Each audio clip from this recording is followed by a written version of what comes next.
Test 1 2. Test.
Hey, good evening, everyone, and welcome to the Bird's Eye View. It's been a while since we have been live. We are live here from Cardinal Gym as we are hosting Wrestling Duel tonight with the Hoxie Indians. I am joined by Chase McCullough, former Bird's Eye View student and expert on wrestling, expert way over me, so I appreciate him coming along with us tonight. So he'll be helping call the matches.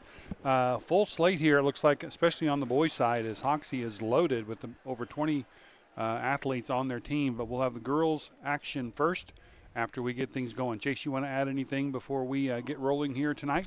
I think I just want to add that I am no expert. I might have a little bit more knowledge, but I'm no expert on this sport. Well, I guarantee you, compared to what I know, you are an expert. So I do appreciate you being here tonight. Thanks for having me here. I appreciate that. It's exciting here as the girls team. We have a pretty solid team this year, ranked in the state, and pretty good. I think we have. I didn't count. I had it counted earlier. Every year we get a few more girls out, more interested in the sport, and it just seems to be growing like crazy in the state of Kansas. As a matter of fact, I believe this year the state championship, they'll actually divide that up. Instead of having all classes of girls competing for state championships, they'll have that divided up more kind of like the guys' side. So that is exciting. It's very cool to see. It's almost, I mean, we're witnessing history as when they allowed women to play basketball or when they allowed women to do other sports like that. We're witnessing something like that happen in modern times. It is awesome. Okay, I think we're getting pretty close here to introductions and national anthem. They did test it out earlier, but I don't think that was the official one. So we'll just see if they're going to get rolling here pretty soon. Well, again, we'll have the girls' action here first tonight on the Bird's Eye View. Again, Plainville against Hoxie, live from Cardinal Gym. We'll be going here in just a few minutes.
All right, getting ready here for the introductions and first round here.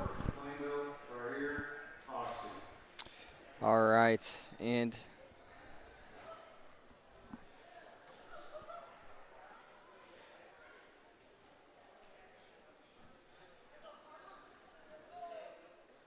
wonder if they're going to start off in their exhibition matches. I don't know. Tonight.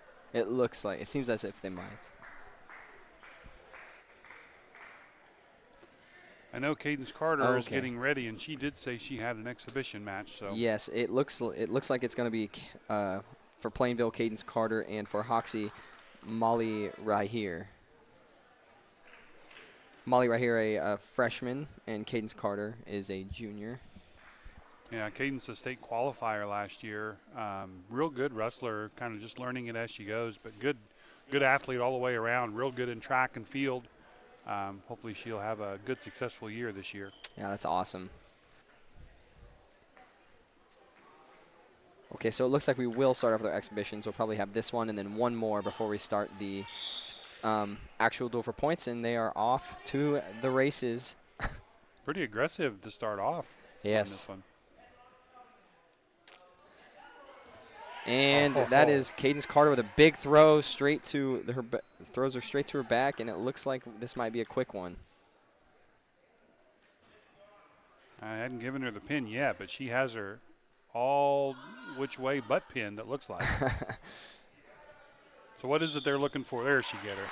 What is it they're looking for there again, Chase? Is that it's both shoulder blades basically flat for a certain amount of time? Yeah, you know what, Tom? I really couldn't tell you. I know your back has to be on the mat, and like I don't know the exact logistics behind a pin. Well, she got her pretty quickly there. Yeah. Only halfway through the first period, not even halfway through the first period, only about 30 seconds in. So, exhibition match is over, and we'll be rolling here with the regular matches. Looks like they have.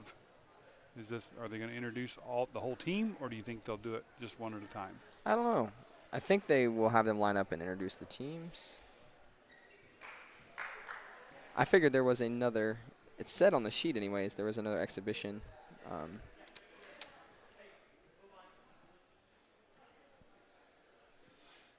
Looks like they're discussing.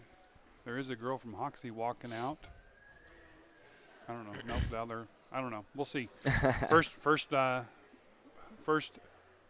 meeting of the year for the home team. So there's going to be a lot of awkward. Oh, here we go. Okay. The Klein Open. Yes. Okay, Plainville's open at 105. And that is Vanessa Shutt for Hoxie. At 110, Becker, Plainville, Meyer, Hoxie. Okay, and it looks like Gabby Meyer is going to be wrestling up. Hoxie's Gabby Meyer is their 100-pounder, wrestling up to 110 to wrestle Plainville's 110-pounder. Okay, that's always kind of tough. Sometimes. Yeah, it is. It is. 10 pounds may not seem like a lot, but it can be in a crucial moments. It's 10 extra pounds you got to try to lift.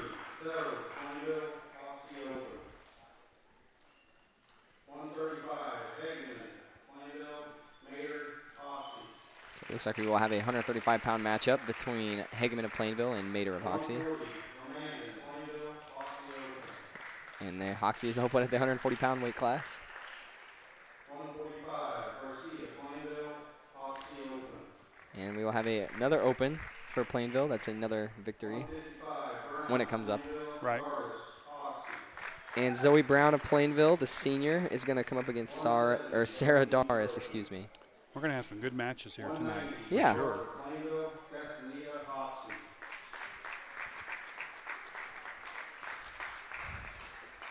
235, Plainville's open, right here, Hoxie.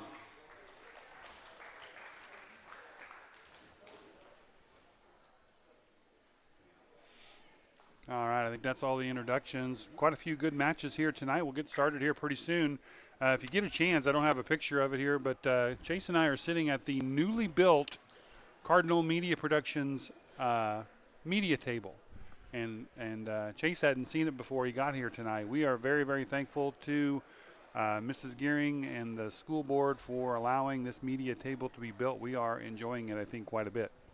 Yeah, as I was talking to you, Tom, when I first showed up, I remember when we had the white fold-out table here, and it worked just fine, but it was super small, and I've always felt like if I got too excited and lifted my knees, I was going to throw thousands of dollars worth of equipment over the board. I know. This is nice, solid, big. Mm-hmm. We have room here for even more people if we had to. So, again, thank you so much.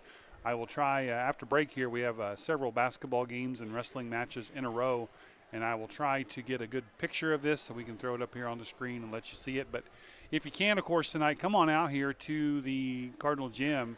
A lot of empty seats here available, but a good crowd yet, too, to cheer on these wrestlers tonight. A lot of good matches here tonight. As I said, the boys' team on Hoxie is is more than full. They have 23, I think, on their roster, and our boys team is close to being full, so it should be a good night of wrestling. Yeah, it sure will be. And speaking of full rosters, I'm sitting here looking at our women's team's roster, Tom, and that's quite a few girls we got.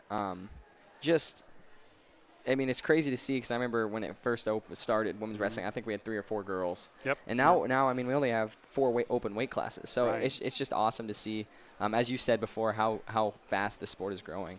It's growing, and we have success here, too. We have a good handful of girls that have qualified for state and have state experience. And like I said, as a team, I think Coach Becker was saying that they're ranked in the top 5. So coming up here after Christmas break, he was saying there's a night when Oakley and Trigo will be here, and he said that will be some amazing girls wrestling, as all 3 of those teams are highly plan to be highly ranked or are highly ranked in the state. So that's good. Great things happening in that sport. That is awesome. And that's cool because it's 3 MCL teams. The 3 of our conference teams, or league, I guess, in high school, 3 league teams ranked coming up face to face. That's really cool. Yeah, it is. So it looks like Klein is in at 100-pound weight class, and she got her hand raised. She did not have a match.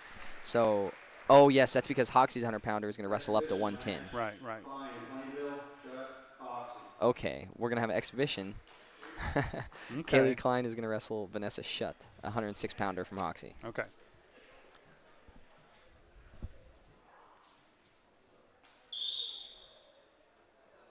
Kaylee Klein right to it, and just a quick turn straight to her back, and okay, Shutt is able to fight off Kaylee's little throw there. Now Kaylee's going straight to work with a half, rolls her straight over, and it looks like she has her stuck, and that could be it.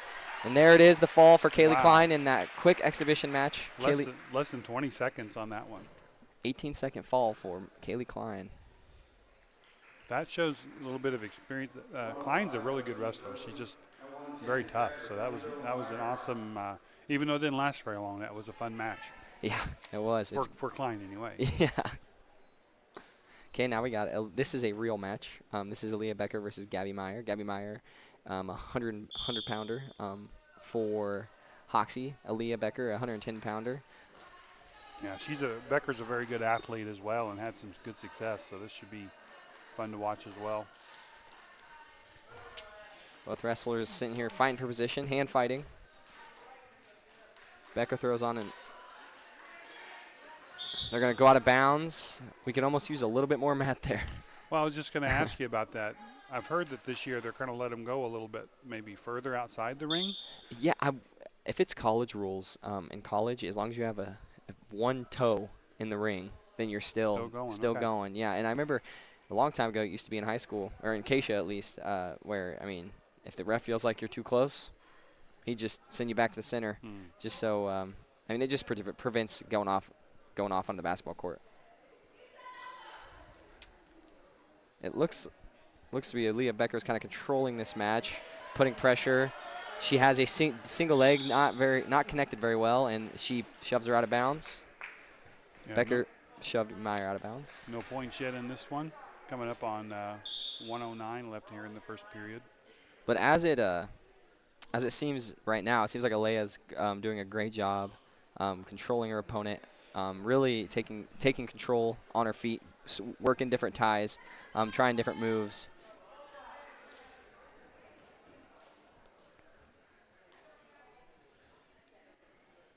Alea has a 2-on-1, working it, and Meyer did a good job fending that off because that could be a dangerous position to be in. Becker kind of in trouble here, maybe not. She's in deep on a single, has control of the arm. Now Becker's in deep on a single. Meyer was able to hip down. Becker basing back up, still deep on a single. Meyer putting hip pressure. It looks like Becker wants to kind of try to fireman's carry, but she's having a hard time getting her arm out. Becker still has a leg, but Meyer is working her way around, ankle picking. Yeah, we're going to end the period here before. And there's still no points scored though. 0-0. That was a good long scramble there. Good old-fashioned scramble.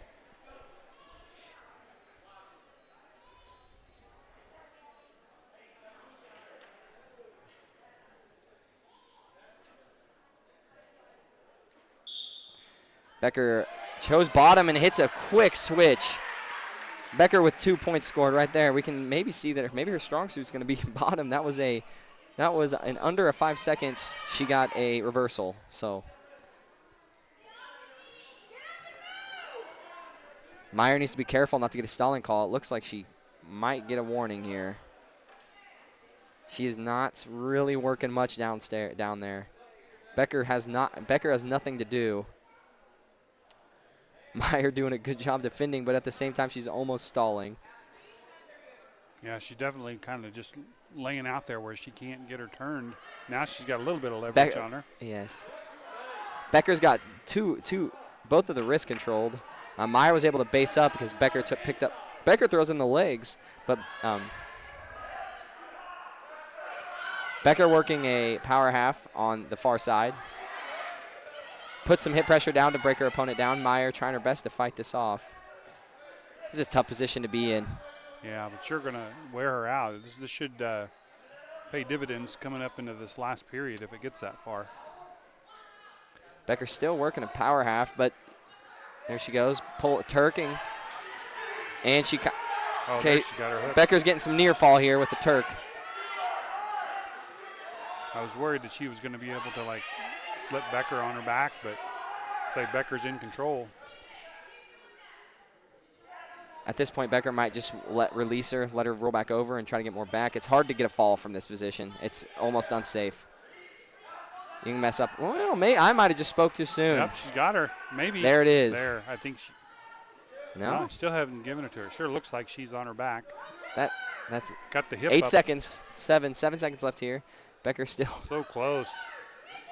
Oh, Becker. I think Becker's got the legs wrapped. A figure 4 and is just squeezing. They didn't give her the fall there, but she got 4 back, making it 6-0. And I think she pretty much wore out Meyer there. Meyer is going to, interesting call there. After a full first period of dancing, Meyer is going to choose neutral.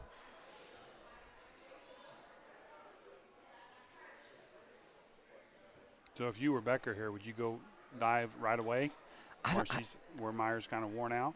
I don't know what I'd do here. After that first period of just hand fighting and they got in that little scramble at the end of the period, I think I just let it play out. And I mean, really, if I was Becker, I'd kind of coast. You have to really mess up to get give up 6 points. So don't get thrown would be my thought if I'm Becker. Right.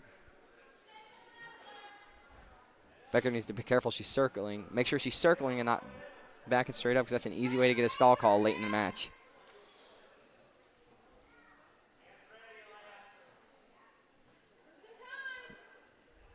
And did you say this is our first duel, Tom? At home, anyway. Okay. They've been on the road a lot. This is the first high school home action of any kind. Oh, wow. Basketball or wrestling this winter. Nice. Well, great way to start it off here. The school got out today, too, didn't it? School got out today. Break starts officially, and hopefully the girls can start off that break with a nice win. They actually have to go to Hoisington tomorrow for a big tournament. And that's the tough part about the wrestling is that last weekend girls were in Great Bend back-to-back days. The boys wrestled at TMP on Friday and turned around to Minneapolis on Saturday. It's grueling. Yeah, it's wild. It's crazy. And, you know, with these there are two sports, the two winter sports, wrestling and basketball. You're working through Christmas break, still practicing. And Becker here capitalizes on a mistake, and she's got the underhook. She's maybe looking to turn her here. 30 seconds left. All Becker really needs to do is get the 2 and ride her out. Meyer's still in on a single. Meyer working around, trying to hook that back, hook her heel. Becker's able to stand up. 20 seconds to go. 20 seconds. We might get a stalemate here. Who knows? We could get a steal. We could get a stalemate. And that's probably going to do her there. Becker's able to break her down to her stomach, and there's not much else you can do from here. And there's the 2 for Becker, or I guess 3 takedown now. So it is now 9-0, and that'll be it. Becker wins by major decision. That was good. That was actually pretty good. That was a great wrestling match. Great job to both wrestlers. Great job, Becker, on your win, and congratulations. Good luck tomorrow, Alea. By the way, while we're waiting for the next round, I want to mention Open Spaces Sports is here as well. Just in case anything happens to our feed, you can check out openspacessports.com and find this exact same wrestling duel going on there. So good to have them here helping cover as well.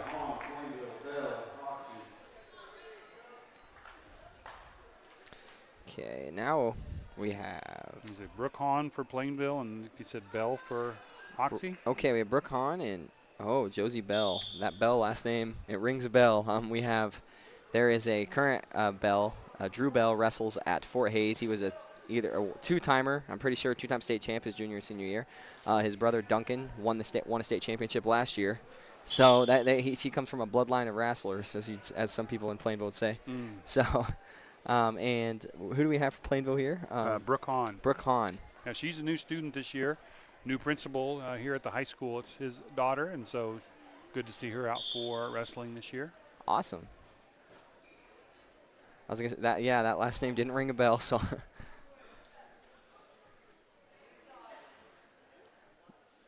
So far, pretty evenly matched. It looks like. Looks like, yes, they are both fighting for hand control, wrist control. We're both wrestlers still just trying to set something up here. Lots of hand fighting going on. And right there, Bell was able to sneak behind and get the three takedown. Hahn fighting off rolling out her wrists. Oh, she's got her hook there. Bell's got a full or half Nelson working there. I about said full Nelson. That would not be good if that happened. Hahn showing some good strength there, not to let her. Yeah, able to fight that off. That's good. Right now, it looks like she's going for a far side cradle. Bell's trying to hook up a far side cradle, and Hahn did a great job fighting it off right there. Hahn had a chance to maybe tripod up and do something, get out of there, but it looked like Bell did a great job defending, or getting back in good position, I should say. Bell still trying to hook up a far side cradle, and she gives up the cradle and goes back to the ride. Hahn doing a good job, just staying off her belly, doing a good job staying at her base, trying to figure out how she's going to get out of there. I'm going to say, in Hahn's position here, what do you do? You just fight off. You got to fight, and you don't want to go to your belly. You want to fight and try to get it back to your feet or get the reversal, but all in all, you just want to get out of there. And you don't want to give up any kind of leverage either, because then you'll get turned in a heartbeat. Yeah, it's a tough position to be in. When you're on bottom, is tough. But sometimes some would say they feel more comfortable there, because when you're on top, sometimes you can't get nothing going. It's hard to do. It's hard to do.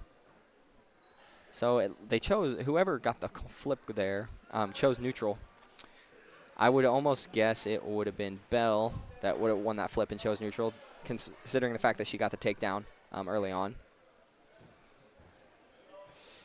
Hahn and Bell still hand fighting.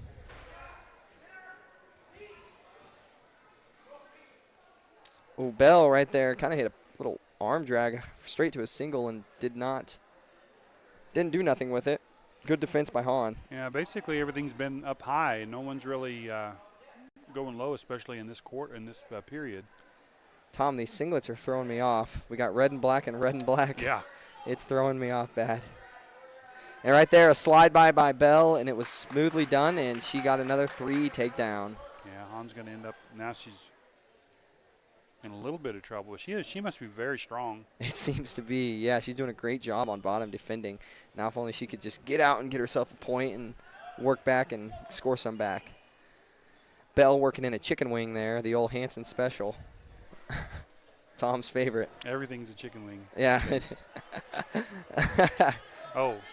And she is running the chicken wing. She has a bar and wing, and that's just hard to defend there. That is hard, and it's hard to, you can't fight out of that going the other direction. You about have to let it go. And there oh, nice flip there by Look at the Hahn. Flexibility on Hahn, but no kidding. But old Bell still just holding her down. Yeah, still 25 seconds. I don't think she's going to get a pin out of this, though. It doesn't look like the way that Hahn is kind of twisted and contorted there. Can't quite get her on her back.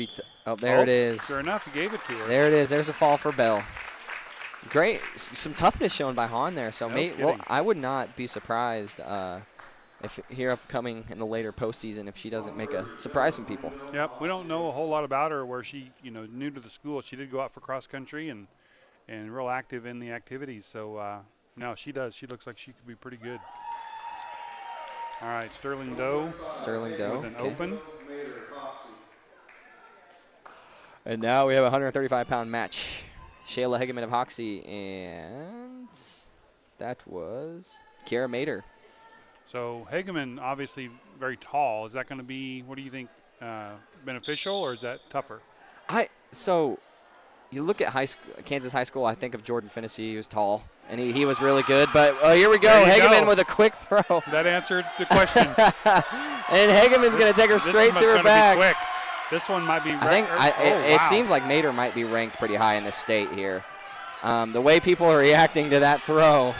I can't believe she got turned back over. I thought Hageman was going to end that one in about 15 seconds, but now they're back. Hageman getting those 3 points. Now she's got her going again. And Hageman's got her turned. And the way everyone's reacting, I'm wondering if this Mater girl isn't ranked. Got her. And that is a pin. 1:23 left in the first period. I'm Hageman going with a big pin. You looking it up? I'm looking it up. The way they were reacting there, Tom. That was so quick. It was. What do we say? December 17th, we'll see second regular season rankings. Was that 135? Yeah, Hageman's at 135. Okay, what was the?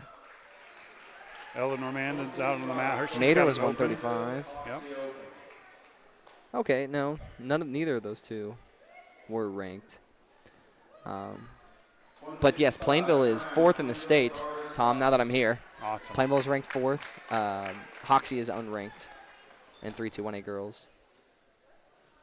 Okay, so Normandan and Garcia, neither one of them had a match. It was open. So now we have Zoe Brown. Zoe Brown at 155. And Zoe Brown is ranked 3rd in the state at 155 pounds. And she's pretty salty. She was a state qualifier last year, wasn't she, Tom? Yeah, she's been a state qualifier a couple times, so she has some experience. We'll see how this goes. I don't know much about, again. And there's a fireman's carry. That was quick. And there is the 3-point takedown for Zoe Brown, a beautiful fireman's carry. And you could just tell she's so comfortable out there, doing a great job. And this could be over quick. Be quick. She's got her. Is that Dardis is with her? Is that who she's wrestling? Sorry. Zoe is wrestling, yes, Dardis. And that seems like that could be it. Could be a quick 155-pound bout. Dardis keeps squirming through. She's very strong as well. Zoe doing a good job flipping sides and doing what she needs to do to keep Dardis turned. Oh, she's got that arm really pulled behind. She's 4 points there. She's got some shoulder flexibility. I feel like mine would have snapped in 4 by now. No kidding. So it's 7-0. We're getting more back points here. Looks like Brown's sitting out, and we could get a. And there's the fall for Zoe Brown. It's gonna be 11. Well, if those 4 back get put up, it'll be 11-1 or 11-0 fall in the first period. Yeah, first period fall again. Boy, Plainville. And that just goes to show why. I mean, we're seeing firsthand why they're ranked. They're a top 5 school. They are rocking it tonight. And here we have for Plainville. This is Cadence Carter. Okay, Cadence Carter is ranked 2nd in the state at 190 pounds. And she is wrestling. Looks like Estefania Castaneda. Okay. And there you go, quick. And a headlock. It seems like she threw took her her headlock down in 2 seconds. That's going to be another quick fall for Plainville. There. Wow. And that is a beautiful showing by the Plainville women. And that was outstanding. That's fun to watch. That just shows you, like I've said probably 20 times, why we are ranked. Why Plainville's ranked top 5 in the state. It was just, I mean, they got it going on. They dominated. That was awesome. Great job, Plainville. So we have the boys round coming up here. I think surely they'll have a break here in between to let boys come out and kind of get warmed up a little bit. I haven't seen the Plainville boys even come out yet, so they might be in the wrestling room getting warmed up. We're going to stay live. We're not going to shut this one off. We'll stay live. We'll oh wait, we got another wrestler coming out. I might have spoke too soon. Another exhibition maybe? Oh no, this is their open. This is their open for our open, the heavyweight. Yes. Right, gotcha. So Plainville with a dominant performance here tonight at Cardinal Gym. Of course, a lot of opens from Hoxie, which is surprising. They had more kids on their roster, but it's not wrestling. And Girls again heading to Hoisington tomorrow for the Cardinal. I think it's called the Cardinal Corner Classic. We have some information up on the school Facebook page about that Hoisington tournament tomorrow, even a live stream, I think, from their huddle cameras. So, again, teams right now shaking hands. Great job by the Plainville Cardinal girls. Couldn't have done much better tonight. That was outstanding. We'll take a short break here. Again, when we come back, it'll be the boys' action here from Cardinal Gym. Don't go anywhere. We'll be right back for that round. Chase, any closing thoughts on that one? Go Cards. Go Cards. All right, we'll be right back.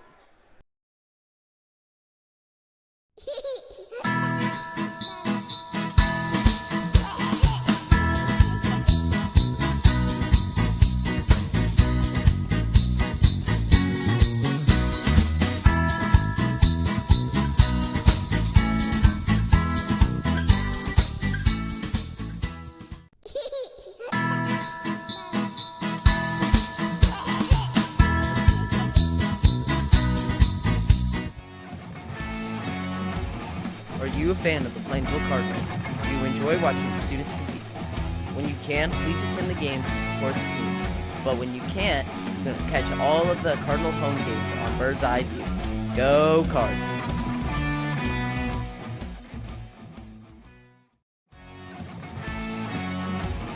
Are you a fan of the Plainville Cardinals? Do you enjoy watching the students compete? When you can, please attend the games and support the teams. But when you can't, you can catch all of the Cardinal home games on Bird's Eye View. Go Cards!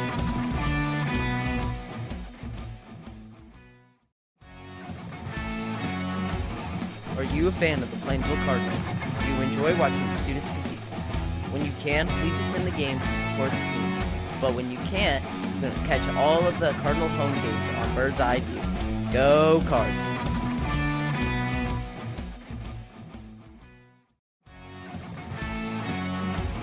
Are you a fan of the Plainville Cardinals? Do you enjoy watching the students compete? When you can, please attend the games and support the teams. But when you can't, you can catch all of the Cardinal home games on Bird's Eye View. Go Cards!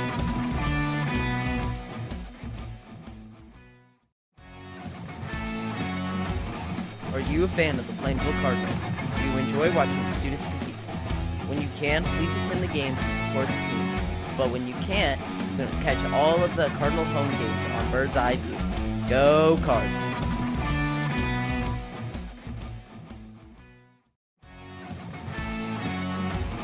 Are you a fan of the Plainville Cardinals?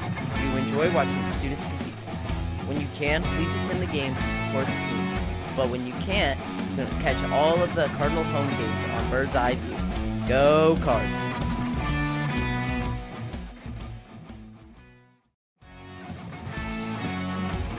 Are you a fan of the Plainville Cardinals? Do you enjoy watching the students compete? When you can, please attend the games and support the teams. But when you can't, you can catch all of the Cardinal home games on Bird's Eye View. Go Cards!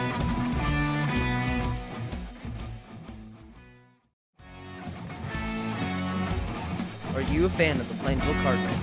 Do you enjoy watching the students compete? When you can, please attend the games and support the teams. But when you can't, you can catch all of the Cardinal home games on Bird's Eye View. Go Cards!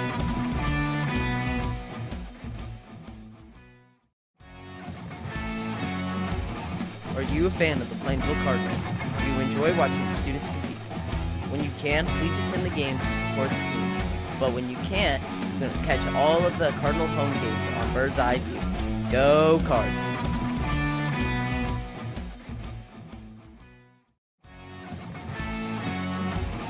Are you a fan of the Plainville Cardinals? Do you enjoy watching the students compete? When you can, please attend the games and support the teams. But when you can't, you can catch all of the Cardinal home games on Bird's Eye View. Go Cards!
Welcome back to the Bird's Eye View. Dominant performance tonight by the Lady Cardinals as they win that duel against Hoxie in, like I said, dominating fashion, if I can get the words out of my mouth. Several first period pins in that one. And coming up next, we'll have the boys action. They're going to jump right into this one. I went down and talked to Coach Becker, and he said literally as soon as everyone's ready to go, they're going to start it up. So we'll be right back here on the Bird's Eye View. Again, Chase McCullough here with me tonight, helping call the action. We're glad you're here with us at our new media sound table here, and we'll be right back for boys action here on the Bird's Eye View. Thanks for joining us.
All right, seeing some thumbs up there from Coach Becker, so I think we are just about ready to go. They'll get the introductions here, and then we'll get wrestling started here on the boys action. Again, Plainville versus Hoxie here on the Bird's Eye View.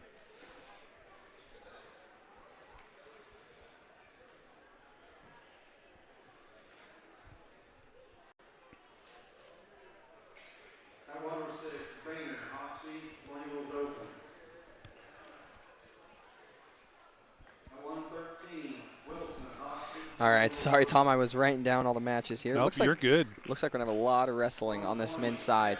As I go through these names for Plainville, there's always studs. I mean, Plainville has always has good wrestlers, but you go through Hoxie and you look through wrestling Kansas history, not even history, the past 5 years. I think Hoxie's won 3 or 4 of the last 5 years, state championship wise, and it's crazy. Returning for Hoxie, state champions that are here tonight. We have Ian Giancola at 120, Duncan Bell at 165, and Sam Watkins at 190. Wow. And a little thing I want to say about Sam Watkins is I remember when he came in as a freshman, he wrestled 152 pounds as a freshman, competed at the state tournament. He battled, I think he got third or fourth. And then since then, he's just dominated. And it's one of the hardest things to do is to come in as a heavy freshman and wrestle all those upperclassmen and do what he did. So hats off to you, Sam Watkins. Even though your family's probably listening to open spaces, they do a great job. But if you're listening, hats off, Sam. Well, I tell you what, I know we don't have the camera pulled back far enough for you to see at home how many wrestlers there are. Hoxie has they're loaded. Like, they have wrestlers and more than one wrestler in the same weight class. Plainville, though, loaded as well. They have I don't know if they're completely full tonight, but there's going to be a lot of good matches here tonight. I think this is going to be a good evening of wrestling. So I'm excited, and and me being a Plainville native, I'm excited for maybe some upsets here. I'm looking here at the 3-2-1A rankings, and Hoxie is, as a team, ranked first. And right off the bat, Ian Giancola at 120 pounds is ranked first in the state. So is Duncan Bell at 165. Easton Nicholson is ranked first at 175. Samuel Watkins is first at 190. I mean, Hoxie's just loaded. They're loaded, yeah. But I mean, Plainville is always one of those schools. All the wrestlers are going to be good, and they're all. You never know when an upset can happen. And tonight, hopefully, is that night for us. Well, it seems like in this area, Hoxie, Norton is another school that good wrestling tradition, I guess. But you're right, the tradition here at Plainville is second to none. There's always people here competitive, and we've had, Dan Weigel and Finney. Yeah. I lost my train of thought. Junkermeyer. I mean, Just studs. I don't even. The names just go on and on and on. Way back, even before I got here, and I've been here a long, long time. So. Well, standing down, coaching for us now is Brandon Rohr, who is also a very, very successful wrestler for Plainville. Had so much heart and ended up getting second his senior year at state wrestling. And it's just like you said, the list just goes on, and we have those shirts that says the tradition continues. Right. And I ever wonder when they're gonna have to stop selling smaller sizes, and you'll see they're gonna have to start only selling extra larges because long sleeve. They keep getting longer. The list keeps getting longer, and it'll keep growing. Because Plainville, it's a wrestling town.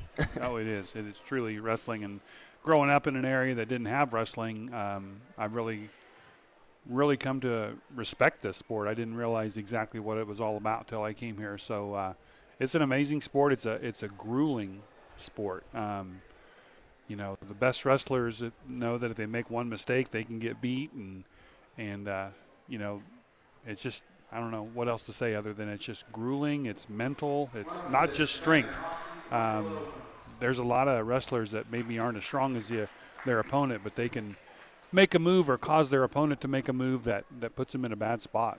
I always think that to be good at wrestling, you have to be like a 4.0 student or something. You've got to be so smart. Smart, exactly. You've got to be so smart. Because it's not just brute strength. No, it's a lot of smarts. And right there, Hoxie got two buys right there. And here we go. We're starting off.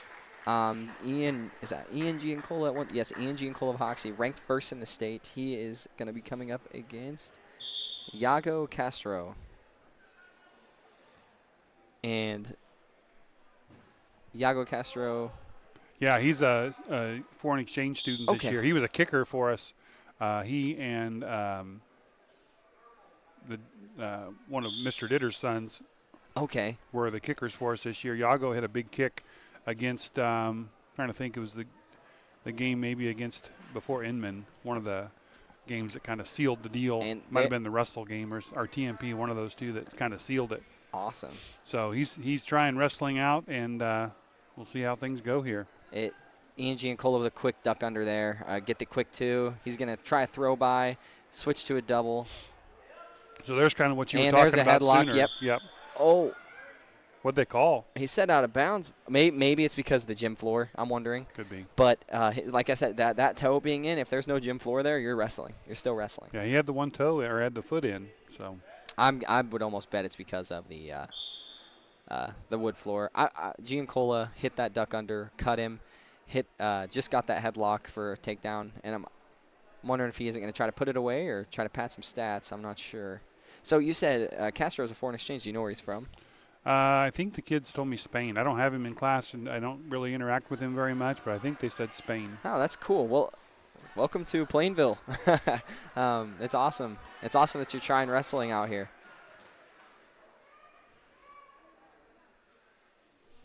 Really doing okay. We're under a minute here in this first period. 6-1. I didn't see when he got his one. When did he get his 1 point? Did he get an escape, or what did he get? Yeah, Giancola cut him. He let him stand up. Okay. After that first duck under takedown. 33 seconds. I don't know if Giancola, if he's going to try to stick him here or he wants to wrestle longer. He's got him turned. There here. He goes. Yep. He's got the hip up. Oh. And this is tough because Hoxie they have their arm underneath him, so it's hard to get him flat. Under 10 seconds now. 10 seconds to go. And he's going to let him roll over, and he's going to let this match go into the second period. There he goes again. You got points for that one, though. Yeah, 4 back. That makes it 10-0.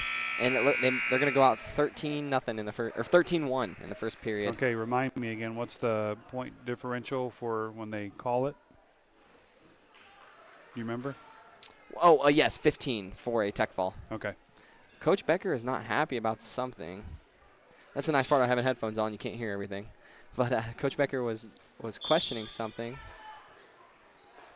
They chose neutral. That might have been a little clubby there. Iago's quick. Quick yes, feet. he is backing up, and that might be a stall call right there. No, it's not. Coach Brandon Rohr is telling Iago to circle. instead of backing straight up, which is an easy way to get a stall call. And So he started kind of doing that again, but then you did come and around. there's a throw by. And Giancola is going to take him down, and that's going to put the match away 16-1. That is a tech fall for Giancola. Good job to Iago for not taking a fall, though. Yeah. I mean, honestly, that's big for Plainville. That's saved us some points. Great job. 1:31 to go in the second period on that one. Okay, we have Traxton Smith against who here? Traxton Smith at 126. Oh, yes, sorry. Nope, you're good. Traxton Smith is going to be wrestling Cash Schultz.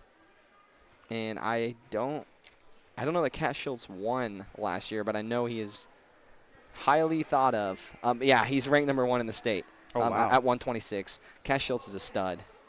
Traxton Smith here just got taken down. Schultz cut him. Trax has got a... Schultz being a senior has that experience too. Yes, he does. Traxton's whizzing hard, and Schultz gets the takedown. Is now 6-1. Schultz throws the near side leg in. Schultz trying to stretch out his opponent. Traxton doing a good job defending it off. He needs to free that leg up and try to score. Schultz keeping the leg, keeping hip pressure, making sure that his opponent cannot, or making sure Smith does not have a chance to base up. He's got an arm bar now. Schultz does. Smith's pretty strong though. He's holding his own. But now he's kind of getting. And should start counting here. I was gonna say there, Smith almost got on top of him. See, and that's where you said right there. You slip up once and it can throw everything off, and Schultz about just slipped up. You say what a huge win this would be for Traxton to beat the number 1. Take him down. Exactly. Yes. Smith now they're in kind of a scramble position. Smith has a control of one leg. Schultz picking the ankle, now reaching under and turking down. Smith is just so dang strong. You can just see how easy it is for him to fight out of things. Smith with the reversal. Look at that. It's 3-6 now. Oh. That's going to take the wind out of you for sure. Yeah, and Smith kind of made it oopsies there. Maybe tried to go for a too big of a move so early on against a really good opponent. But, hey, he's going in down 7 in the second period. So, again, remind, too, the listeners that fall that he took there, as long as the opponent goes to the ground with you, you're okay, even though that looked pretty wicked enough to, take the air out of you. But yes, as long as the opponent goes to the ground with you, you're okay. Yes, and you can see some wicked legal throws in wrestling. Sometimes you're like, oh, man, I wish that was illegal. All right, Smith in the down position here to start period number 2, 10-3. Did Smith get the flip? I didn't catch that if he did. Taking him down again. Looked like there could have been locked hands there, Tom. I didn't have the best angle, but now the official was on the back side, so I don't know that he could see necessarily. You got to make sure you got to get in the right position there. That's in a big match like this, things matter. Is locked hands, is that a warning or is that points for the other person? It's a 1 point, and you reset, which would give Smith another chance to pop up and out again. I mean, it's just little things like that. It's crazy how that can change a match. And Shields now, yes, it is Cash Shields. Shields got the near side cradle. Smith fighting. I don't think you can get a fall from this position now. I don't know how you could. Well, there he's got him turned a little bit. There he's got it. Shields doing a great job elevating that far side leg, making sure that Smith cannot move. Yeah, Smith fighting, trying to keep that hip up. Trying to shoot that arm through that inside. Coming up on 1 minute here in period number 2. Shields still got the cradle. Smith doing a great job fighting it off, though. He's now about 90. Now rolls over. Yep. Shields lets off, and that's 4 back for Shields. It is 14-3. Smith down by 11. Smith burning a lot of energy on that, but he got turned over. So. Yeah, that is a lot of energy, and then now you're back on bottom, and you got to fight more. It's so tough. It is. And that's where the grueling part comes in. Like I said, Smith is very strong. But just to get out of that hold, he's got him around the neck, got him around the leg, turning him again. And we're coming up on 20 seconds here. See if Smith can hold on here to go to period number 3. Smith cannot get turned here for a 4 count. If he gets a 4 count, then that would be it. Yep. And there's 1, 2, 3, 4. Yeah, that's going to do her. Not giving it to him yet. Not a fall, but when he flips over here, 4 back, it's going to be a tech fall. Oh, there we go. So that'll be a tech fall here at the end of the second period, 18-3. You called that one. Yes. Hey, that's tech falls are better than getting stuck for your team anyways. Maybe not for your morale, but for your team points wise, it's okay. It's better. All right, we got Nuss coming out on the floor for Plainville. At 132 pounds, he's wrestling Chase Meyer, the number 6 in the state for Hoxie. And both of these guys sophomores. Good. So this could be a really well match. And Nuss grew up wrestling like crazy. Oh yes. And he's deep in on a single already. Nuss should be able to. Oh, Nuss. Colby needs to keep that leg. He's wrestling. Chase Meyer, got to keep my mouse there so I don't lose it. And now Meyer able to capitalize, get a single. Nuss needs to try to get out of it. And Meyer with a takedown there on Nuss. Nuss did a great job getting down there and getting in on the leg to get the single. Meyer did a good job defending and ended up scoring. How high did you say he's ranked? 6? Meyer is 6th in the state, yes. Just cracking the rankings. Okay, Nuss on bottom. Nuss fighting wrists, making Nuss doing a great job getting wrist control. Nuss has control of the wrist. Ooh, he must have lost balance there. He almost had a shot to get out there. He had both wrists controlled. Chase Meyer. And there it is. There's one for Nuss. Yes. Be nice for them to go back center and Nuss get back in on that single again. He needs to do that again. He tried there. Work back to his shot because that was beautiful. Oh, tries for the Firemen's. Not Shields. Meyer did a good job defending it. Now Nuss is in kind of trouble here. He needs to try to back up, get out, sit out. There you go. 37 seconds left in this period. Now, he didn't get a point for that one? No, nothing. Because he got a point earlier for his first escape. Okay. Yeah. All right, 1-3. Colby Nuss hanging right in there with the 6th-ranked wrestler in the state at his weight class. A lot of hand war going on. I can really tell that Nuss is really good. I think he's searching for a single leg. I'm wondering if he's a takedown artist. Haven't seen him wrestle much. I don't know that. Both of them go in at the same time, and Nuss kind of caught a knee to the shoulder there. Didn't look very comfortable. Meyer with a front headlock. Oh, no. Nuss is going to be able to back out, and there's no points awarded.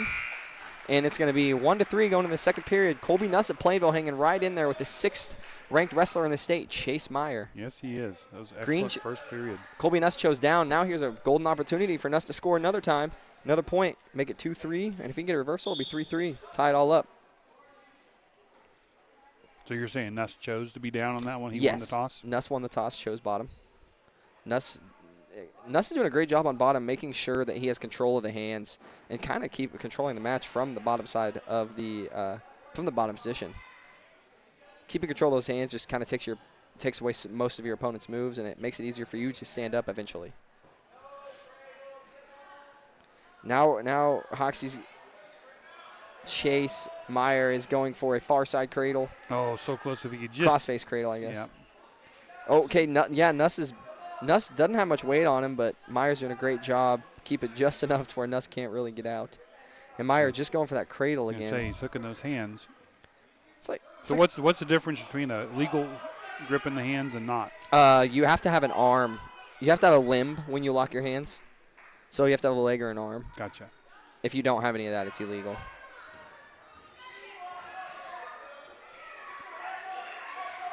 And there he is with a near side cradle. Colby Nuss is in a good position to score here. If he can get those hands broken, Colby can. He's got 48 seconds. Come on. Trying not to get. It's like both guys are in a position where they could make a big move. They're just kind of feeling each other out right now. It looks like Nuss is doing a great job defending that cradle, and Meyer is trying to work it. Oh, Nuss still is not going. Nuss still is not giving. Coming up on 25 seconds. Nuss needs to keep. Great job, Colby. Great job, Colby. Great job, Nuss, getting out of that near side cradle. Uh-oh. Did he get himself back in? Yes, he is.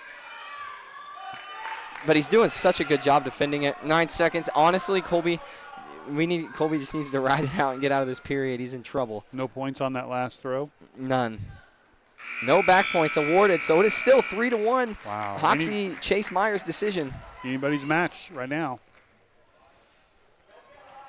Now, see, this is where it's tough for Colby, for Nuss, because when your opponent chooses bottom, he's in the scorer's position. He can score 2 or 1. The only thing you can do is turn him. So Nuss is no points awarded. Nuss hanging on. So just because Nuss had one arm on him, no points. No, for there's escape? there was no points, and then it ended up being a reversal, right there for Hoxie, because instead of escaping, he ended up back on top. Nuss now down 5-1. You need something big. Ooh, I don't know if that might be a little risky. You're only up by 4. Right. I don't know if I'd cut him. Chase Meyer was getting risky there. If he would have cut him there and Colby takes you down, you're only winning by 1 point. Right. That's the beauty of the 3-point takedown now, is it means so much more. Your takedown is actually worth something rather than 1 point. And here we are back with the cradle. I don't know if that's the Hoxie special. I can't remember if it was Hoxie or Hill City, but one of them I just remember just cradle, cradle, cradle. Uh-oh. And it looks like Nuss is going to get stuck here. It's such a great match, though. Great match by Colby Nuss to wrestle the Chase Meyer, the number 6 ranked number 6 in the state. Good job, Colby. And this match here, Aiden Cataract, a freshman out of Plainville, and Oscar, is that what he said? Coster, Ben Coster. And he's both of them unranked. Coster is sophomore, so he's got a year on Cataract. Yep. But again, someone that's been around the sport. Yeah, his whole life. He lives and breathes it. Here's another instance. Both these guys are actually pretty tall. Ooh, Cataract tried to slide by and kind of got himself caught there. Yeah. 3 points Yeah, awarded to Hoxie. Yeah, I know what you're saying. They're both just tall, lanky. And you asked that question. I think if you ever see in like high-level college wrestling, they're usually a lot of shorter guys, like D1 wrestlers. They're really short. Yeah, center of gravity, being able to, and it's just powerful, strong. Yes.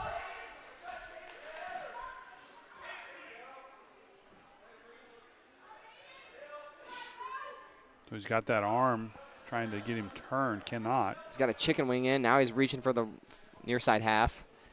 Gave up the chicken wing. He's grabbing wrist control on Cataract. Cataract's trying to base up. How do you say it? Is it Cataract? Cataract? I believe it's Aiden Cataract. Cataract. But we'll just call him Aiden because I don't want to say it wrong. Okay. All right. Sorry, Aiden. I haven't had him in class either, so. Okay, I'll say Aiden.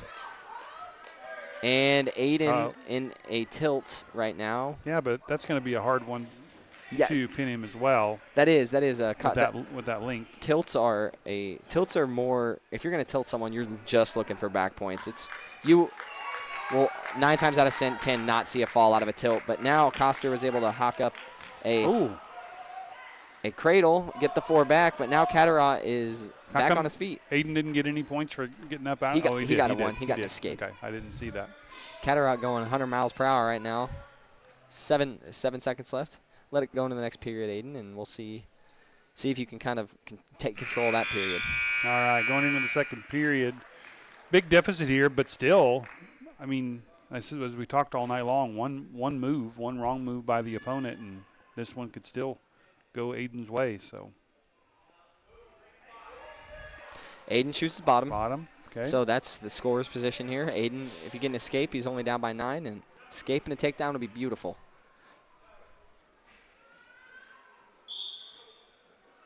Get up out of there, Aiden.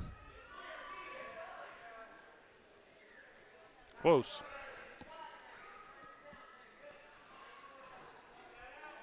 Hoxie's Bo Coster he's done a great job on top so far, just riding. Well, and that's where when someone is lengthy like Aiden is, it's hard to turn them. I mean, they can stretch those legs out, and it takes a lot of strength to get somebody turned that way. Just arm strength, core strength, everything. I see what you're saying there, Tom. That would make sense. Aiden tried like a little roll there. I don't know if that was really a Granby attempt, but tried a little roll to escape, and it didn't work out, but he ended back on his base, so that's okay. Now he's got that arm hook behind. He's up, though. He's up. And Aiden is trying to get out, and Coster doing a great job with mat returns. Aiden keeping his center of gravity low, but he makes sure he doesn't. And he's going to cut him. Cataract gets one. He got it. Or Aiden, excuse me. Aiden gets one, and it is 11-2. Aiden needs a takedown in this period because his opponent's going to choose down, and once he does, Aiden's going to have to turn him. So Aiden needs a takedown really bad right now. Aiden showing a lot of strength in here as well. Nothing there. Nothing. Coming up on 25 seconds here in period number 2.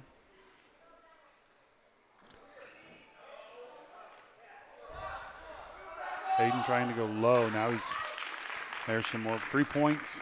It seems like Aiden tried to kind of force that shot there out of desperation. You know, he was down by 9 points. It's tough. It's tough to figure out. It's kind of start freaking out there. Got to stay calm in those situations. Yeah, we're going into the third period. So, what are you thinking? I'm thinking Hoxie's going to choose down. He's going to choose bottom. Oh, he chose top. My gosh, I am not. Good thing I'm not a pro sports analyst. No. So I'm wondering if he's just going to try to ride him out for this period, get a turn, probably wants a fall. I'm not sure. I would have figured he would have chose bottom and try to get the points out of the deal. But this just opens a window for Aiden to score. Yes.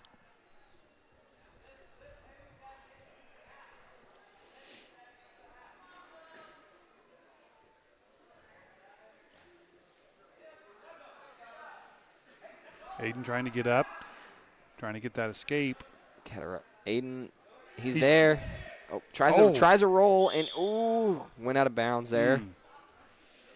I've been impressed with Aiden, how he when about getting ready to get thrown, and he's able to do something with his legs to kind of bring that weight down or do something to where Hoxie cannot throw him. Yeah, almost throws on the dead weight lock. Yeah, exactly. Yeah, he's been really good about that when he gets out.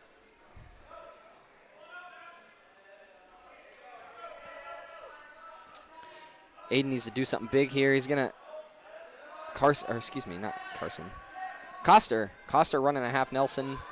And it could be starting to count, and he's getting the count there.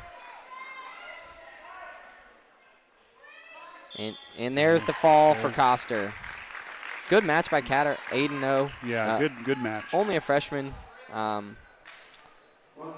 was a good match. It was fun to watch. Now we have Braylon Becker, Coach Becker's son. Gomez from Hoxie? Yes. I'll just say Gomez. Yep. I'm so bad at names. Yeah, me too. Gomez and Becker. Either one of these guys ranked at 144? Yeah. Giovanni Gomez. Oh, it's Giovanni, okay.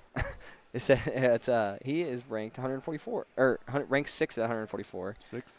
Becker unranked. Becker. Oh, looks like we had a chin cup malfunction. Yep. Chip cup. A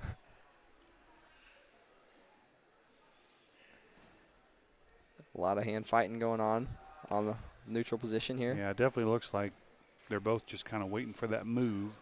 Becker attempts to slide by, nothing really happens. Able to back out of it and readjust. Becker, lazy attempt at a shot there, maybe just trying to catch his opponent off guard.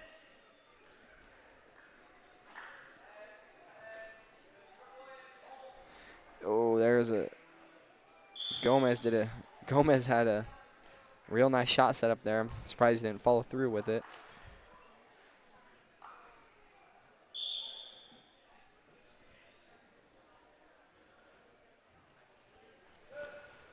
Becker with the slide by. That's 3-point takedown for Becker. Nice job. Braylon Becker is going to cut him right away. Don't want to make any mistakes. It's now 3-1. Braylon Becker beating the number 6 ranked wrestler in the state. 51 seconds left to go in this first period. That was a nice move. Deep single in for Gomez. Going to switch to a double. Becker Good job by Braylon to defend that. He keep the cross face, and there's no straight to his back. That's tough. He was fighting and not getting pinned yet, though. 25 seconds here in the first period.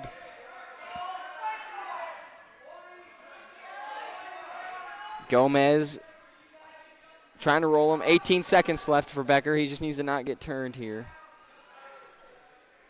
Oh, there you go. Yep. But he got 4 back out of that. See, and the new back point rule, it's just crazy how fast matches can go south. Yep. 3 takedown, 4 back. Well, Becker survives to go on to period 2, only down by 5. Here going into period 2. Holding his arm there a little bit. Hopefully he's not injured. I really don't know how there aren't more injuries in this sport. You know, they get twisted and contorted in such wicked ways. It is. It's crazy.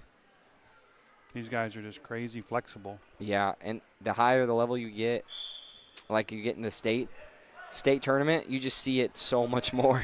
Just how crazy flexible they are. Becker got the escape there. He's only down by 4 now. That's awesome. Takedown makes it 7-8. If Becker can take him down and hold him down and get into that next period. Right now, you just don't want to force anything, though, Tom. You want to make sure that you keep good position. You don't want to mess up and give him any points. Yeah. You can really coast right now and just you have 1:35 to get a 3-point takedown. If Gomez is ranked, you know, he must be pretty good. Oh, look. Becker, Didn't quite get underneath him. Nope, and he gives up the takedown. 11-4 here. Becker, I mean, he's not out yet. He's not out of it. He's got a chance to get an escape here and maybe get a quick takedown in this period. Still a lot of time left in this one. 1:10 to go here in period number 2. Gomez working the wrists. Becker just in a tough position right now. Gomez is doing a good job keeping hip pressure and making sure that Becker can't.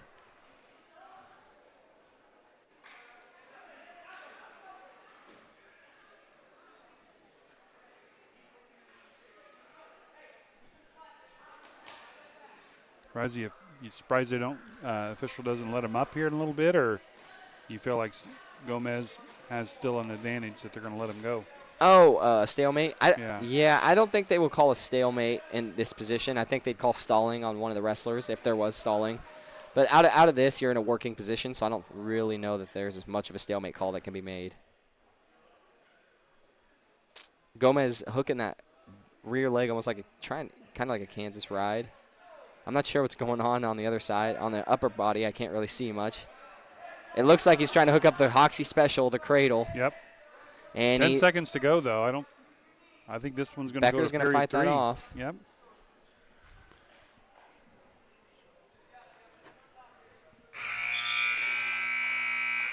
And that's it for period 2. Becker down by 7. Excuse my math. I haven't taken math classes in a while. You're good. Down by 7 here. Now Becker's holding that shoulder again. I wonder what's going on. He looks like he's in a little bit of pain. Hopefully that doesn't impact him. Becker tried to force the legs in, and Cash, is that right? No, Gomez caught him right away, and now we got a figure 4 lock on the button. Becker is able to save that somehow and throw the leg in. Holy cow. Becker's getting high. He needs to hip pressure. He needs to hip down hard, or else Gomez is just going to be able to stand right up. Crossface. Yep. Really hard crossface. He's got to hip down. You got to put hip pressure here. You're way too high. There you go. Now, there you go. There we go. Got him.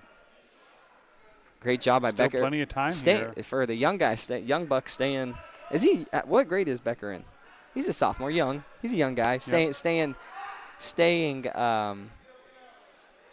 calm in that situation. When you get high with the legs like that, it's easy to freak out and run away. But he just tried his best to fight back for position. Yeah, and with Gomez, he's another senior for Hoxie, so yeah, Becker's doing a great job staying with him. Under Come a on, minute here start to go. counting. The ref's not even on the right side. Oh, I thought he's got him turned. Oh, yeah. That should have been a 3-4, maybe a 4 count. Becker had him turn there for a good 4 or 5 seconds, and the ref didn't catch it. That's all right, wrong though. Angle.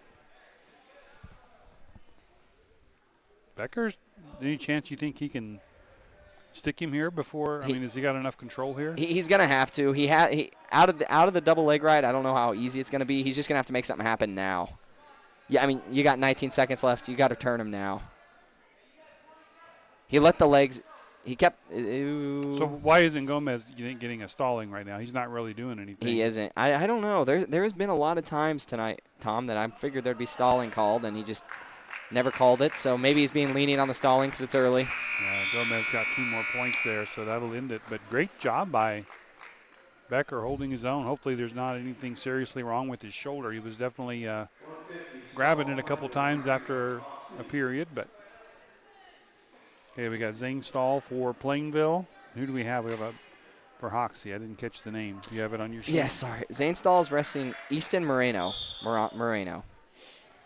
So Zane Stahl has gotten a lot bigger since the last time I've seen him, Tom. I remember he used to just be so much smaller than he is now. Yeah, it's amazing what the weightlifting program and the training and just obviously getting older. But the kids we have right now are really focused on training and lifting and everything that's needed.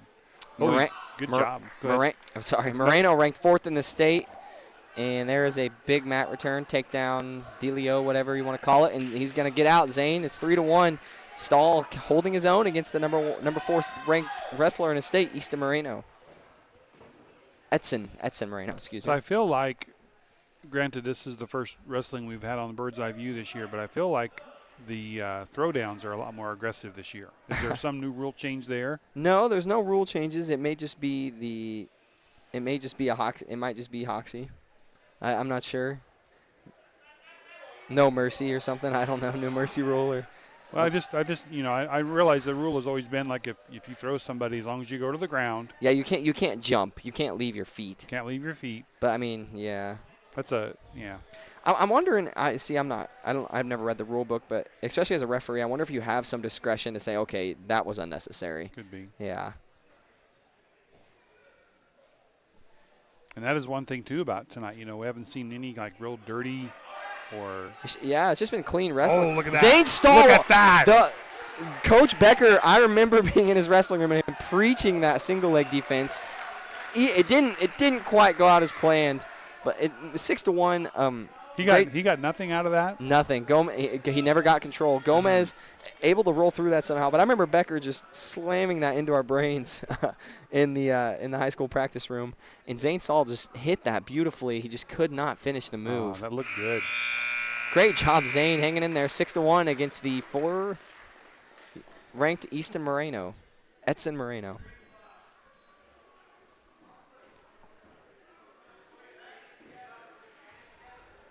Stahl really needs to get out, and he needs to get a takedown here. Make it close. It'll be 5. If he gets a takedown, it'll be 5-6. Stahl trying to kind of hit a roll there. Didn't really work out.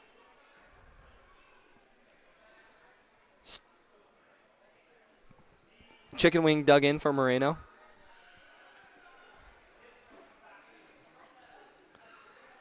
Stahl trying to fight. It's just tough from this position. You got all his body weight on you, plus a chicken wing, and now he's running a half on our side. Reaches out, grabs the bar. Now he goes for the half. He has a wing and a half. Now he goes back to the bar, and he's going to try to walk around and run it, but I think he's realizing that if he takes any pressure off Stahl's going to capitalize. Stahl's now out. He just had to – Stahl looked to be out there for a split second. Stahl is out. Get the one. Stahl's out. 6-2. Zane Stahl, and we need a big takedown here for Plainville. If Stahl can get this takedown and ride him out this period, he has a big chance in that 3rd period to do something. But just like I said before in that last match, you don't want to force anything here. You're not out of it. Nothing to worry about yet. When the opportunity arises, hit it. 45 seconds here to go in period 2, still 6-2.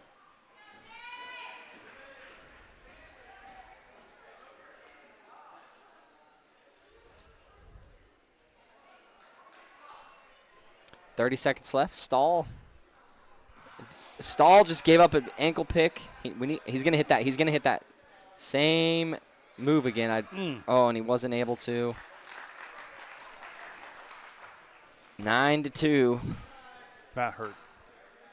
That's that 3-point takedown. It's just so much different. Still going to ride it out, though, and get into period number 3. Yes, and he has a shot there. Zane Stahl's he's hard-headed. I wouldn't be surprised if he can pull something off in that third period.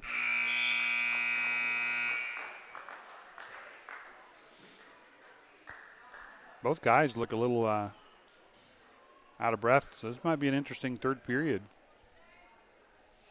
Yeah, they're both wrestling their tails off. It's been a great, just physical match.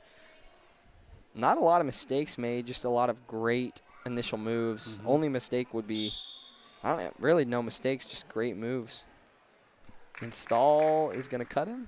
So it's 10-2. Stahl's got to make something happen here. Yep. A throw is 7 points and make it 9-0. And there he gives up the takedown. 13-2.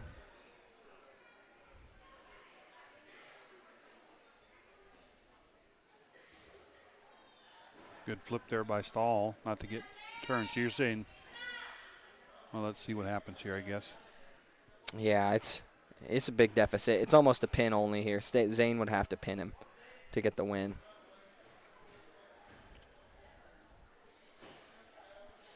Zane holding his own against the Easton Edson Moreno, the senior of Hoxie, ranked 4th in the state at 150 pounds.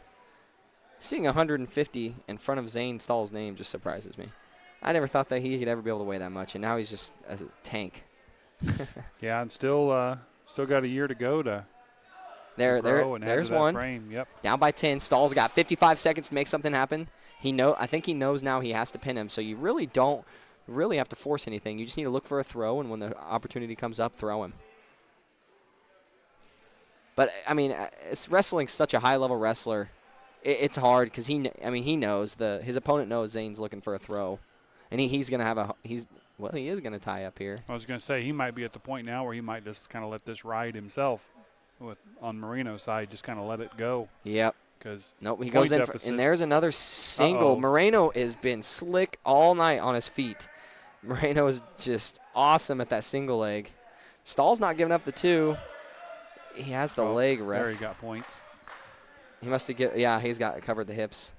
And that's going to be it there. 16-3, Zane Stahl's going to fall to the number 4th ranked senior, Edson Moreno. Great match. Made it to the end, though. Great match by Moreno. Great job, Stahl. You always talk about this sport and how grueling and how crazy it is. There's so many opportunities that Stahl had that he was right there. He just couldn't. He's close. He got to almost over to the tip of the mountain, and then he would have to go down a little bit. It was a great match. Great job, Stahl. Season is young, so it is. Got Keys for Plainville at 157. Who are we taking? Keys is taking on Carter Giancola. He's a freshman. He is a freshman. He's a big freshman. Either one of these guys on your sheet over there for ranked? No, Giancola is not ranked. And neither is our Plainville wrestler. A couple young guys here, a freshman and a sophomore. We'll see. But Giancola is the brother of Ian, who is ranked number 1 in the state at his weight class and won state last year. Gotcha. And that's the thing you always see in Hoxie. And I think I don't know if it's every small town, but I always notice it in Hoxie. There's a bloodline of wrestlers. You betcha. Yeah, I mean, you had the Porsches. There was the Oaks. Carson Oaks just graduated. He won state a few times. Calvin Oaks back in Dylan Wiesner's day. Yep. Was a great wrestler. And I mean, you just see in the bells. I mean, it's just bloodlines of wrestlers. Giancola in deep on a single, and he's just gonna power his way through to get the get the 3-point takedown. Keys on bottom now. Giancola, only a freshman. Keys only a sophomore. 2 young bucks going at it here in Plainville. 3-0. 40 seconds left to go in the first period.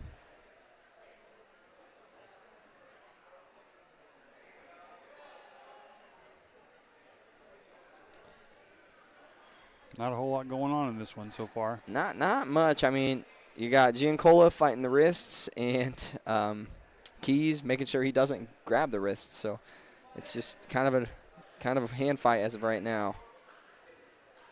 Keys, another big, strong kid for Plainville. That's, you look at the success their football team had this year. you can just see it in the guys that we have out here on the mats. Oh yeah, yeah, and these young guys with that new football coach, I've heard they just love his weights program and how strong they're getting. And speaking of football and our football coach, he got selected for the Shrine Bowl. I saw. Yes, he did. That's exciting. Yeah, assistant coach for the Shrine Bowl, and we had one of our students interview him a while back, and he's just doing great things. So congratulations to Coach McMillan getting selected for the Shrine Bowl, and I think he's, from what I've talked to him, he's very much looking forward to that. It's so awesome. We lost a great coach in Coach Stevenson going to TMP, and it's so hard to get someone of that caliber. And then we bring in McMillan, and his first year was a little rocky. Comes back this year and just does huge things. So we're so blessed to have him. Yeah. I say your first year can always be a little rocky. You're changing the system a little bit, but yeah, they looked really, really good towards the end of actually all year long. Yeah, and there's just a series of unfortunate events that leads to Keys getting turned. Oh, but he is getting turned over again. So it is now 11 to nothing. Giancola controlling this match pretty well. He was very close to getting pinned there before, but he did a good job fighting out of that. Yes, and it looked like right there Keys had it. Keys had his opportunity to get some near fall, and just so many little things. So many little things. It's such a crazy sport. But yeah, as you're saying, this rocky start. It's hard. You're changing offenses. You gotta get guys to buy into your program. It's just tough. Yeah, so hats off to him. Yes, very much. And the good thing is, at the smaller schools, I mean, unless you just come in and clean house, you got some of the assistant coaches have been there for a while and do a wonderful job helping out. So it was a great year. Great season. Made it through the monsoon of the Sedgwick game. That was just ridiculous as far as rain goes. And you said you were there with all this expensive equipment, huh? Yeah. Corbin and I were up in the booth getting rained on the whole time, and I was a little concerned. We had everything covered in plastic. It was a mess. Well, I'm glad it still works because it gives me opportunity to come help you. I'm very thankful you're here.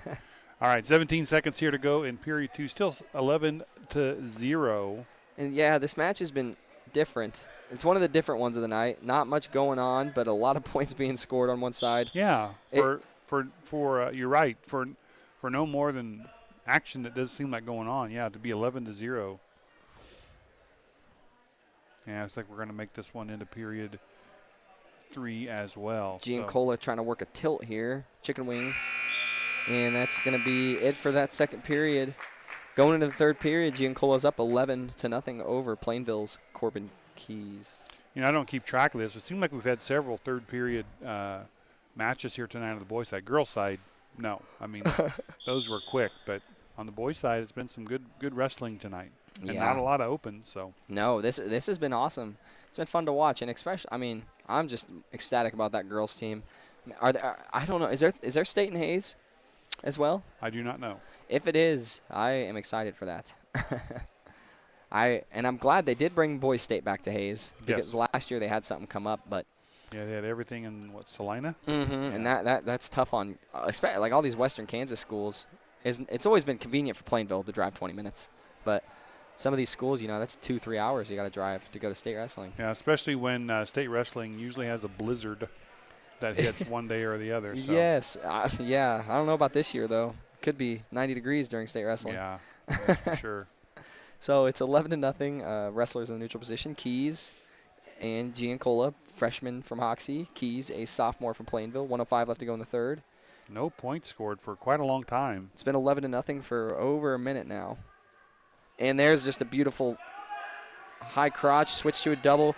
Keys has a, I don't even know what you call that, but I know Jordan Finnessy did it all the time. And all he has to do is just rip it. Cannot quite get it, though. Close. Come on, baby. Oh, no. He went the wrong direction. Hey, moves in desperation, things happen. He tried to do something big. That's all right, Keys. He's trying to keep from getting pinned. There, he got turned over again. And that's going to be 15-0. That is a tech fall. Good match, though. Keys, another light of day there, had that. Jordan used to do it, and you just kind of catch the head and roll it over. And he had that hooked up, and wasn't able to capitalize with it. But great match for both wrestlers, and now we have returning state champion from Hoxie, Duncan Bell. He might even be a two-timer by now. I know he's made it to state all 4 years. And here we have two seniors going against each other. Yes, we do. Duncan Bell versus old Tucker Rohr. Tucker Rohr's another one that's just seemed to grow up so much. Yeah, he's strong. Yeah. He's got a good, strong base. So Duncan, you're saying, is ranked number 1? Yeah. Yep, Duncan Bell is ranked number 1 in the state, and he's a returning champion. Coming from the long bloodline of Bells, and his big brother wrestles at Fort Hays. I wouldn't be surprised if he's sent down here today. But his big brother does big things, does a good job wrestling for Fort Hays. Fort Hays wrestling program is pretty solid right now. Yeah, on the women's side especially. I had the opportunity to watch our women's team wrestle Adams State, and it was kind of like the Plainville Hoxie duel, where it was just like boom, boom, boom, see you later, kind of just a quick one. So it was awesome to watch. So yeah, big things going on there. Lots of new coaches. It's pretty cool. But Tucker Rohr doing a good job here, holding his own against the returning state champ Duncan Bell. Duncan now with his second takedown of the match. Tucker down 6-1, down by 5. 1:06 left to go. Bell cuts him again. So do you think so you're saying, obviously Bell is an experienced, good wrestler.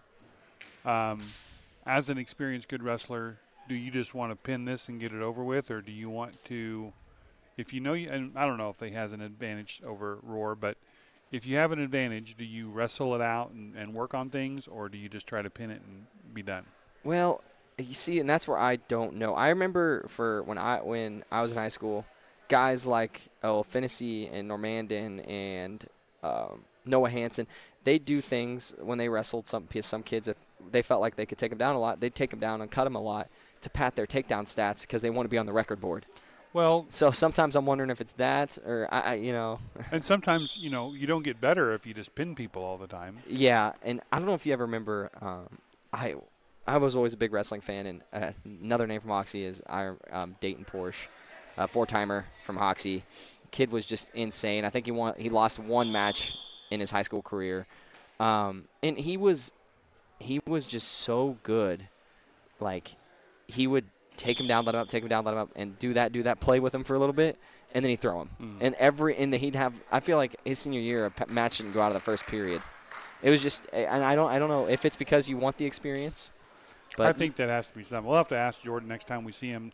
I do remember watching him wrestle sometimes, and I always felt like he could just finish it in no time, and there were times when he didn't. And maybe it was the other wrestler counter moving, with what he was doing. But it'd be an interesting visit with him. Maybe we'll do that after Christmas break, see if we can get a hold of him. Yeah, that'd be awesome.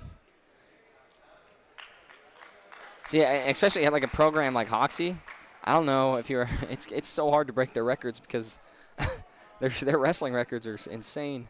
Boy, Rohr is really. Oh, he made it out. I thought he had him pinned there. It was close. They didn't call a pin, did they? Nope, they didn't. 4 back. 4 back. It is now 13-2. Gosh, that seems like that was 2 periods already. That was just first period, all that. So going into second. Yeah, that was a lot of wrestling in 2 minutes. Yes, it was. And Rohr's doing a good job. He's moving around. He's not letting him, except for right there at the end, he was doing a good job of keeping limbs moving, just trying to stay out of the pin. Bell working a chicken wing on the near side. Kind of gave up on it really soon. Now he's got a double arm bar. Rohr does a good job rolling his wrists. Rohr sits out, not able to capitalize on the sit out. Looking for a switch, and Bell has now got the cradle locked up, and he's going to lean back and he's got Rohr on. That's going to be tough. Oh, Rohr. Look at that. And that is a tech fall. Oh.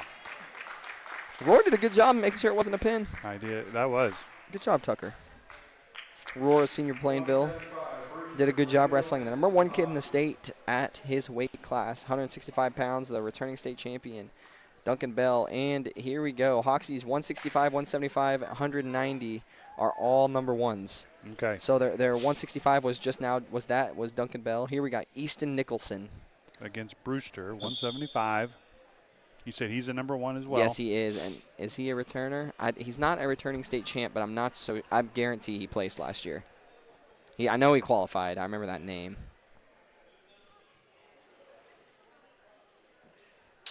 Nicholson versus Brewster. And I always thought, is this the younger Brewster? Okay. Yeah, Noah's a senior. Yeah, He's Noah's on the basketballer. team. Okay. You know, they look so much alike. I couldn't even tell. Well, and he's another one that's gotten so tall this year and really filled out. And both of those guys played good football this year as well. Yeah, they did. Yes, they did. And Brewster gets turned there. Trying to fight it, got out of it. Got out of it. No back. 3-0. Good job, Brewster, making sure no back points were awarded here. Facing the number 1 wrestler in the state for Hoxie, Easton Nicholson.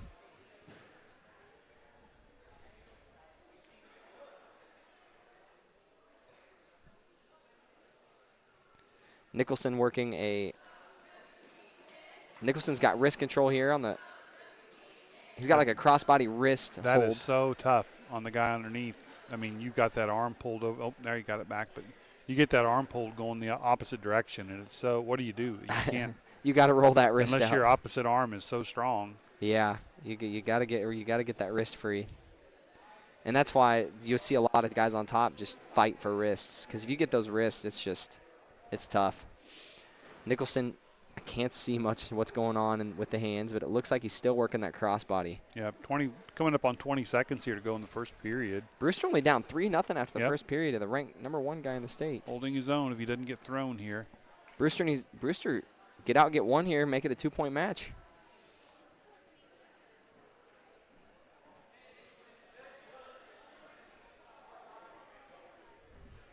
I thought Nicholson was going to cut him there, but there we go. 3-0. Yeah. Easton Nicholson Still in this one.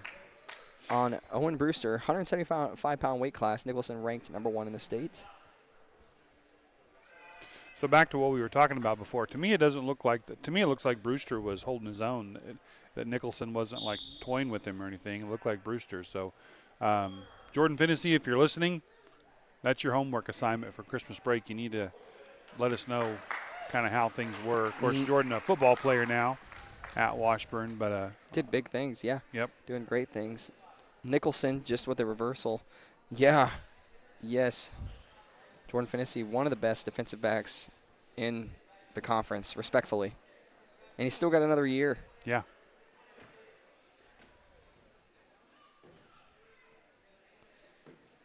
We can go on and on about Plainville graduates. Well, I was going to ask you, Casey. we'd have to do a list of, as far as, wrestling, because we're doing that tonight, like how many Plainville wrestlers went on to wrestle in college. Roar obviously did. Yes. Nate Norman didn't wrestle the Cloud. Right. And we have Caxton Smith sitting right down here in front of us. Yes. She's wrestling currently at a junior college, Fort Hays State Tech, which was better known as Northwest Tech. But I think first off she went somewhere else. Yeah, I think she went to a little school in McPherson for a while, and then maybe went to Goodland, and I think she enjoys where she is now. We'll have to, maybe after break, she might be another one. Might be fun to pull up to the booth and visit about her. And there's the Hoxie cradle. Yep. Brewster fighting. Oh, there you go. And Easton Nicholson gets the fall. Now, here, I'm looking at this here, Tom. The 165, 175, and 190. I'm looking at these 3 guys ranked number 1. And all I can imagine is the wrestling room.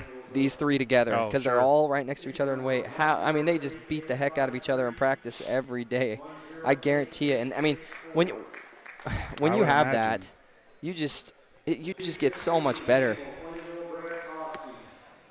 And here we go. We got Rylan Hamel of Plainville versus a freshman and a sophomore here again. Yes. Versus Bretts. Yep. Yep, and Bretts is another name that I've heard a lot in Hoxie. His big brother, Drew Bretts, was a very talented wrestler. I'm not so sure he didn't win it once. And he was always up in the top 4, maybe not his freshman year. But he got top 4, I think, his sophomore, junior, and senior year. He was just a stud. Yeah, and Hamel, he's definitely not built like a freshman. No. He had a very good football season this year, and he's going to do great things. Oh, yes. On the football field as well. I haven't seen him wrestle yet, but I saw him on the football field, and he was a force. So give him a few more years' experience, and he's going to dominate. Oh, he was. I just remember watching Bird's Eye View at home and listening to listening to the football games and every defensive play, I promise I heard Hamel's name. Yeah, he was just in always he was always flying in there. He did a great job as just a freshman, helping out the Plainville Cardinal football team. Yes.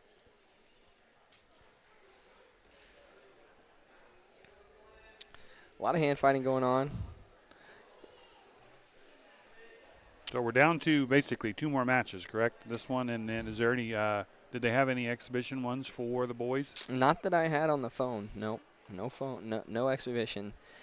We did not get the pleasure of watching old Samuel Watkins wrestle the 190-pounder from Hoxie. Right.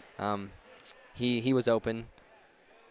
So now we are down to 215, and neither of these gentlemen on the mat right now are ranked at 215. Gosh, Rylan Hamel being both of these guys are freshmen. Now that was almost right there. Rylan was trying to fix his headgear, and Brett's went low on him. That could have been disastrous, but yeah, able to hold his own. Yes, it's crazy. I saw it might have been a Facebook video or something. A guy was doing something with a singlet mid-match, and a kid took him down and took him straight to his back and stuck him, and that almost reminded me of that. Can a wrestler call for a timeout? No, I don't think so. I think maybe if you scream and cry loud enough, maybe he'll stop the match. Can the coaches stop it for the timeout ever? I've never had it. I've never seen it. I don't think so. I think it's got to be injury. Because think about that though. Because if you could, you could just that could help you a lot. Sure. Yeah. You could control it, even though maybe you weren't in control. Then you could change the momentum. Yes. I gotcha. I didn't think I'd ever seen it before, but I was just curious. No. And I don't mean for anything other than like that. Like your headgear is about ready to fall off. Yeah, and usually, realistically, if nothing's going on in the match, the ref usually stops it and lets you fix it. Yeah. But if something's going on, he'll just move the headgear to the side because you can't just stop a match in middle move. But these guys are strong. These guys are both of them have just tremendous core strength. You're looking at 215-pound 15-year-olds.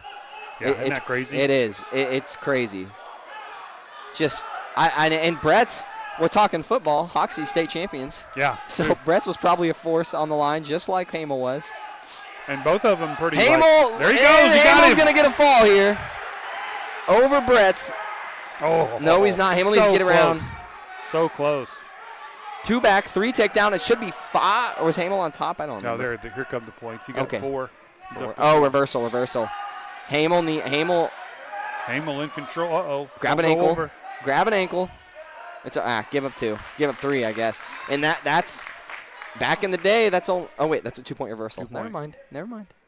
If that was a 3-point takedown, I was about to go on my tangent again about the 3 points. So close there. Good job, Rylan Hamel. Good job, man. Now it's 39 seconds left to go. 42. Hamel's up over Hoxie's Brett's. Now Brett's has got the barn wing. Switches. He saw the cradle opportunity, tried to run it, and he didn't get to it. Coming up on 20 seconds here in period number 2. 4-2. Hamel up on top, and this one over Brett's. Hamel needs to make sure he doesn't get a stalling call. We have not seen a lot of stalling calls tonight. No, we have not. Lots of missed stalling call opportunities. But, it's early in the season. I wonder if they get told not to ease into it. It is early in the season, but I tell you what, I feel like our wrestlers have been on the road and wrestling a lot. It's just they put a lot of work in right before break. Yeah. All right, third period, 4-2 Hamel over Brett's. Cardinals needing some team points here. See if Hamel can finish this one off. Going to make it 4-3. Brett's got the escape there. Now Brett's trying to work a single. Hamel's tried snapping him down. Now Brett's has got the under and over hook. Now Hamel's got double unders. Hamel got a chance to get a big throw here if he can get the right footing. We got double right there it is. Nope, nothing big. Hamel's got double unders, and Brett's has got double overs. Uh-oh. And it looked like that should have been a takedown. Yeah, they called that before. Yeah, that was close. Of course, we don't have the camera on that far out to the edge. But that oh, was wow, close. they couldn't even. Yeah, that's how far out they were. This is just tough wrestling match. This is a good one. Yeah, we're coming up on a minute. Only 1 point lead for Hamel. Minute to go. Hamel has no room for error here. Yeah, neither one of them. If Hamel gives up a takedown, and it's they're gonna see, stall. and that's where you throw up your hand and call stalling. Yeah. 1 minute, 1:01. Oh, sweep single by the big boy out of Hoxie. 215-pound freshmen going at it here at the center of the mat. Yeah, this has been a fantastic match. Hamel's got a whizzer in. Hamel needs to free his leg. Keep that whizzer. Maybe we'll get a stalemate call. No, don't try anything crazy. He's going to give up the 3, but he's still got time. It's going to be 6 to plenty of time here. 4. Oh, no. Get it, Hamel. Hamel's got the sit out. He's tired. He's got to get that move. Grab the. Okay, they're both tired. They are both exhausted. What a match. Oh, he's. Get the 2, Hamel. Oh, man, he's so tired. close. He's exhausted. 15 seconds. In on the deep double, and it's just 12. 10 seconds. 6 to 5. Britt's up over Hamel. See if he can make something happen. They're just exhausted. 3, 2, 1, and the. Oh, wow. 5 to 6 match. Wow. That was a good match. Hamel. Hate to see Plainville drop that one. Wow. Say that 3 points on the edge of the mat, that 3-point takedown on the edge of the mat. That changes everything. All right, last match of the night here. 285 Bethel for Plainville. Buffkin. Is it Buffkin or, yeah, Alex Buffkin for Hoxie? Yes. Riddick is another just tank, strong guy. Helped out the football team this year as well. That's backing up. Yeah, he was awesome for Plainville. Did he get all MCL? Yeah, I have to go back and look. We put something out on Facebook about that. He got some honor. We had several guys get honors on the MCL level, so that was pretty cool. It was just a good year for that sport, and we'll see. A lot of returners coming back, so. Yeah.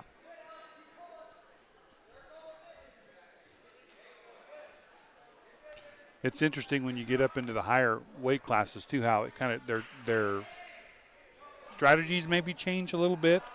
Oh yeah, because these guys are so strong.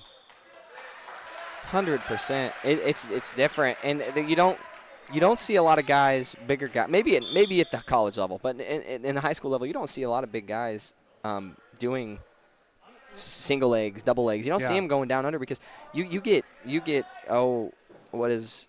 Well, you get stuck down there. Yeah, you get the 280. You get Alex Buffkin, the 285-pound senior or sophomore on top of you. I mean, that's a lot of weight. Your weight and his weight's got to push up. See Bethel. See what I've been hearing about Bethel is right now he's wrestling 235, but he's been wrestling up into the heavyweight weight class, the 285-pound weight class. So I don't know what the deal is there. Maybe he feels he has a better chance up at 285. Well, 235 is not even a weight class. So. No, I know what you're saying. Oh, there was a great turn by Bethel. And that's going to do it. There, he got him. 27 seconds left in period number 1. That was quick. Riddick Bethel with the fall. They were just like horns locked for a long time, and then he just quick move. That was awesome. Good throw by Bethel. And that was a fun duel to watch. That was. Sometimes we have so many opens, they're not quite as exciting as that, but that was good. There is a lot of future state champions standing on that mat right now, Tom. Good wrestling. All right, that's going to do it here tonight from Cardinal Gym. Again, Chase McCullough joining me here tonight on the Bird's Eye View. Thank you, Chase, for coming in. And we will be off until after break. After break, we're going to be going crazy. We got basketball and wrestling coming up after break. So, Chase, any final words on the wrestling tonight? Just want to say thank you for letting me come out and do this. It brings back good old times. Well, I appreciate it. It was fun. And happy holidays to everybody out there, and safe travels. Have a good holiday season with your family if you get a chance to do that. And we will see you, I believe it is January 7th, basketball here at Cardinal Gym. So, again, enjoy the holiday season, and we'll see you in a few weeks.